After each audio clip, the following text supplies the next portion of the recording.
Pendant que les combats entre les forces armées congolaises et le M23 font rage sur le terrain, les tensions ne retombent pas entre Kinshasa et Kigali, dans une atmosphère de méfiance mutuelle.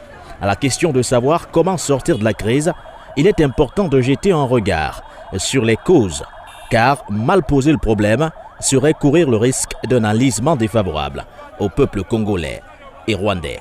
La réalité est telle qu'il n'y a pas de divergence réelle entre Kinshasa et Kigali, les deux dirigeants étant assujettis aux intérêts occidentaux, dont l'objectif premier est de freiner l'expansion économique de la Chine, de bloquer le décollage économique de l'Afrique et de reconstituer leur propre leadership mondial.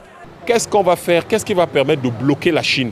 Et qu'est-ce qui va permettre de relancer la machine économique occidentale? Mais c'est le contrôle des matières premières en Afrique. Et la RDC en a abondamment. Et depuis les années 90, le projet occidental est de diviser la RDC en 5 États. Et comme ça, on va fragiliser. On va avoir 5 États fantoches. Et ces petits États-là, on pourra donc les piller, exploiter les minéraux sans contrepartie réelle. C'est pour ça qu'il y a la guerre là-bas. Il n'y a pas de guerre là-bas parce que les Rwandais et les Congolais se détestent ou parce que les Rwandais et les Congolais s'aiment trop. Il y a la guerre là-bas parce que les Occidentaux veulent qu'il y ait la guerre là-bas. Une instrumentalisation qui se moque une fois de plus des intérêts des peuples congolais et rwandais, pris dans les taux des intérêts géopolitiques, géostratégiques et même géoéconomiques. La rhétorique est bien pensée, bien mûrie et bien articulée. Rwandais et Congolais doivent se regarder en chien de faïence. Le mot d'ordre étant de diviser pour mieux régner, avec pour finalité le contrôle des ressources naturelles de la République démocratique du Congo. À tout point de vue, il faut donner entièrement raison à Frantz Fanon, pour qui le succès des ennemis de l'Afrique est d'avoir corrompu les Africains eux-mêmes. La crise à l'est de la République démocratique du Congo nécessite dans un tel contexte une vision révolutionnaire et panafricaniste.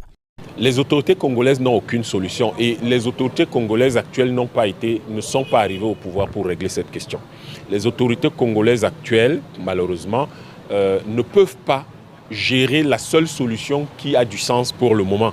Articuler une solution militaire massive, puissante et irrésistible avec le lancement d'une puissante industrie de transformation de ces matières premières sur place. Il faut que quelqu'un ait une vision panafricaniste, une vision révolutionnaire pour articuler tout ça. Les dirigeants actuels n'ont pas cette capacité, ils n'en ont pas l'étoffe. Et donc, ce qu'il faut, c'est des dirigeants avec cette trempe-là à RDC. Et au Rwanda, il faut des dirigeants qui soient capables de voir, de percevoir le monde au-delà de servir de base arrière aux